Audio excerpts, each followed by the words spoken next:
కాస్తంగా చెప్పుకుందాం. ఈ కుంభరాశికి 6 సంవత్సరాలు ఏలి నాటి శని గడిచిపోయింది. ఇంకా సంవత్సరంన్నర మీనంలో ఉన్నాడు.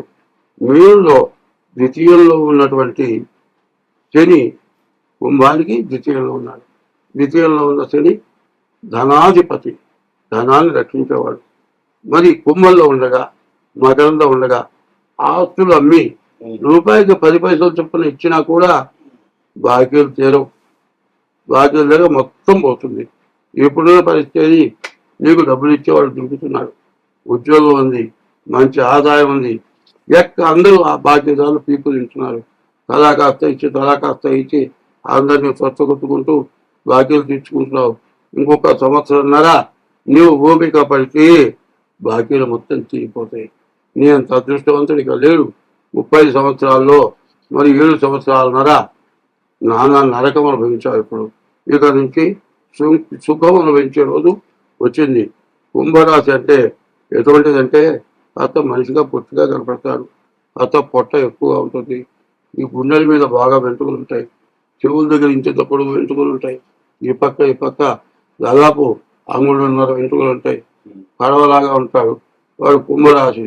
ఆ కుంభరాశి చూడగానే కళ్ళు చూస్తే ఎర్ర చీరలు కనపడతాయి. వీళ్ళు తాగుబోతూ చంపుతాడు, రాక్షసుడు అనుకుంటాను. కానీ వాడి హృదయం చాలా మంచి హృదయం. కుంభరాశి వాళ్ళు ఎవరికైనా పెట్టడమే కానీ ఒకళ్ళకి చేయబట్టి తింటామంటూ వాళ్ళు ఎరగరు. వాళ్ళ జీవితంలో అందరికీ పెట్టారు. దానికి శాస్త్రం ఉంది.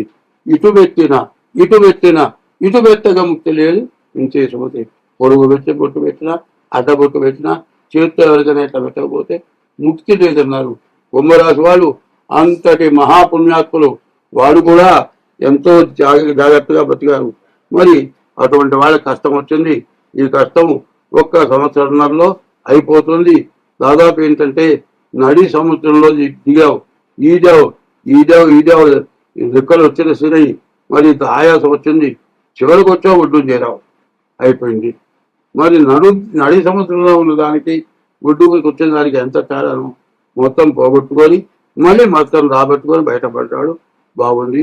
ఈ కుంభరాశికి శనికి తప్పనిసరిగా జపం చేయించుకోండి.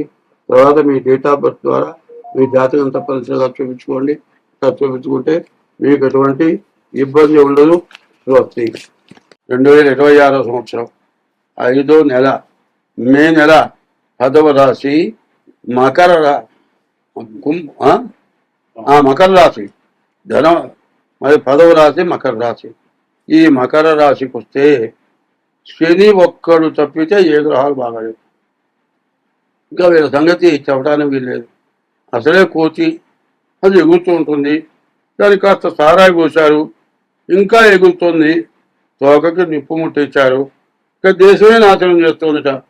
అట్లాగే అంత బాధ. అయితే చూసే వాళ్ళకి ఆటగా ఉంటుంది. అది ఎగురుతుంటే తనుకుంటుంటే ఆనందంగా ఉంటుంది. కానీ దాని బాధ ఎవరు చూడరు. కోతి ఎటువంటిదంటే మంచి స్వభావం కలిగింది. దాన్ని కదిలిస్తేనే ఎవరి జోలికన్నా వస్తుంది. ఎవరి జోలికో వచ్చారు, ఇట్లాంటి పని చేశారు. ఆ ఊరు మొత్తం నాశనం చేస్తుంది. ఆ కోతి తోకకు ముట్టిస్తే ఏదో కర్ర కంటిస్తుంది, ప్రతి ఇల్లు తగలబెట్టింది. అట్లాగే ఈ మకర రాశి అంత ఘోరంగా ఉంది. ఈ కుంభాలు మకర నుంచి కుంభానికి శని, కుంభం నుంచి మీనానికి శని వచ్చాడు. శని వెళ్ళిపోయినాడని ఆశ పడద్దు. ఈ శని మారినా కూడా అర్ధాష్టమంలో కుజుడున్నాడు. కుజుడు మాత్రం చాలా ఇబ్బంది పడతాడు. యాక్సిడెంట్లు కావచ్చు, మరి ఏదైనా జబ్బలు తగలవచ్చు, మరి ఇరగొచ్చు, ఇట్లాంటి పరిస్థితులు రావచ్చు. కాబట్టి రాహుకేతువుల్లో గ్రహాలు పడ్డాయి. ద్వితీయంలో రాహువు, అష్టమంలో కేతువు. రాహుకేతువులు బాగాలేరు, రవి కుజులు బాగాలేరు, గురు శనులు బాగాలేరు. మరి ఈ పరిస్థితుల్లో వీళ్ళ బాధలు చెప్పడానికి ఎవరికి అలివి కానటువంటి పరిస్థితి. మరి కనీసం మంచినీడు కావటానికి మంచినీడు దొరకవట. ఎట్లా ఉంటుందంటే ఒక్కొక్కరు కోటీశ్వరుడు అండి. వాడి నోట్లో 500 రూపాయల నోట్లు కాదు, ఇప్పుడు కొత్త నోట్లు వచ్చినాయి, 1,00,000 రూపాయలు ఉన్నాయి బిళ్ళలు. 1,00,000 రూపాయల బిళ్ళ ఉంటుంది. అదే మంచినీళ్ళు కావాలయా, ఒక బాటిల్ ఇవ్వయా, లేదు. దూరయా, ఈ 1,00,000 రూపాయల బిళ్ళ దగ్గర పెట్టుకో, తర్వాత చిల్లర తీసుకుంటారు, అమ్మో నిన్నెక్కడ నమ్ముతారు, నువ్వు దొంగవేమో, ఎక్కడ గాజేసుకొచ్చావేమో, మరి 10 రూపాయలు చూడాలి మంచినీళ్ళు లేని వాడివి, మరి 2 లక్షల రూపాయలు వెళ్ళి ఎక్కడ దొరికింది పప్పు అంటాడు.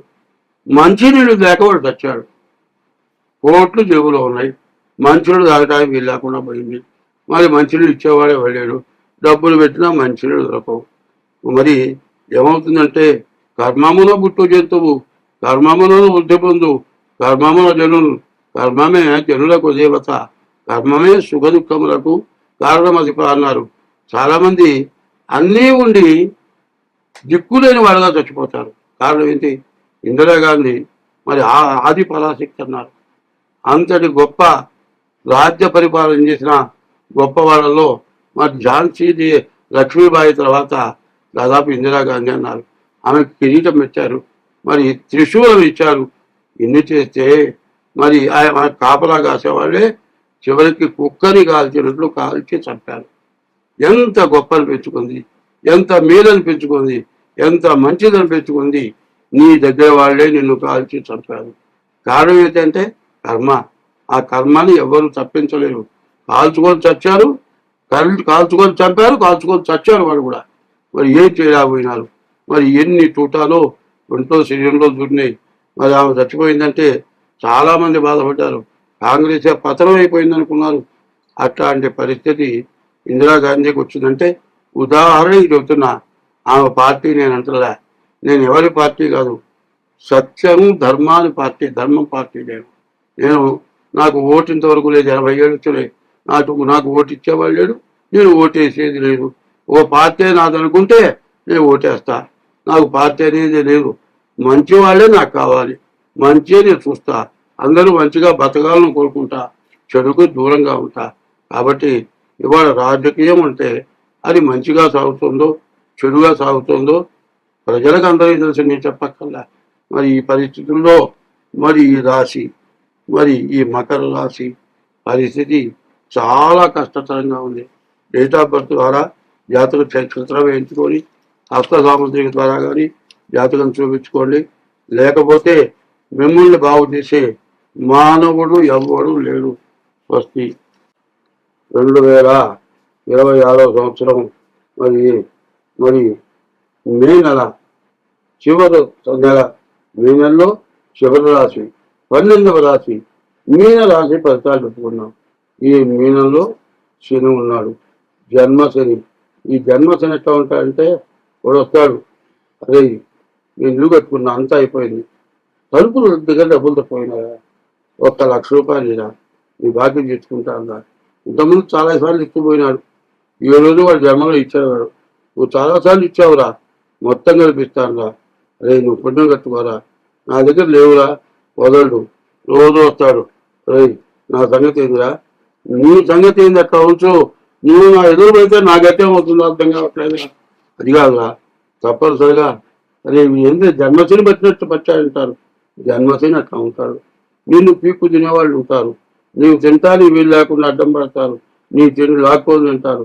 ఒకళ్ళు ఉంటారు కంచంలో పెట్టుకొని తింటూ ఉండగా గబగబా కంచం లాక్కొని వాళ్ళు ఇంత మొదలు పెడతారు.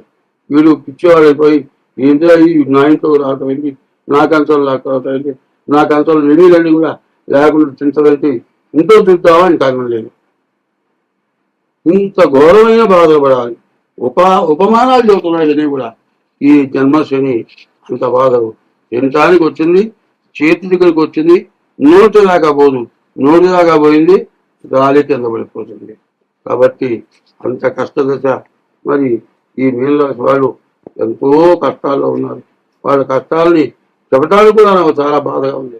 కాబట్టి ఈ రాశి వాళ్ళు తప్పనిసరిగా మీ డేట్ ఆఫ్ బర్త్ ద్వారా మీ జాతకం చూపించుకోండి, మీకు చాలా బాగుంటుంది. తర్వాత ఈ నెలలో 4 గ్రహాలు చతుర్గ్రహ కూటమి మరి మే నెలలో చోట చేరబోతున్నాయి. ఈ గ్రహాల వల్ల చాలా బాధలు వస్తాయి, చాలా కష్టాలు వస్తాయి. కాబట్టి ప్రతి వ్యక్తి కూడా ఇష్ట దైవాన్ని, తర్వాత తన యొక్క తల్లిదండ్రుల్ని, ఎప్పుడు కూడా మీ ఇంటి దేవతని పూజించడం. నీవు ఎక్కడ ఉంటే ఆ ఏరియాలో మంచి దేవాలయానికి వెళ్ళి ప్రతిరోజు వెళ్తాం, వారానికి ఒక్కసారైనా పూజ చేయించుకోవడం. అట్లా నీకు వచ్చిన దాంట్లో కనీసం 100లో 5 వంతులైనా సరే దేవుడికి మంచి కార్యాలు ఖర్చు పెట్టండి. ఇంకా ఉంటే మీరు ఈ సంవత్సరంలో బాగా బయటపడతారు. ఈ సంవత్సరంలో కూడా ప్రతి శనివారం శనికి అభిషేకం చేయించుకోండి. సోమవారం ఈశ్వరుడికి పూజ చేయించి ఈశ్వరుడికి అభిషేకం చేయించుకోండి. బియ్యపు రవ్వ పంచదార కలిపి చీమలకు వేయండి. ఇట్లా చేస్తే మీ శని యొక్క బాధలు జీవితంతా కూడా బాగా తగ్గుతుంది. చాలా సుఖంగా ఉంటారు. సర్వే జనా సుఖినో భవంతు. స్వస్తి.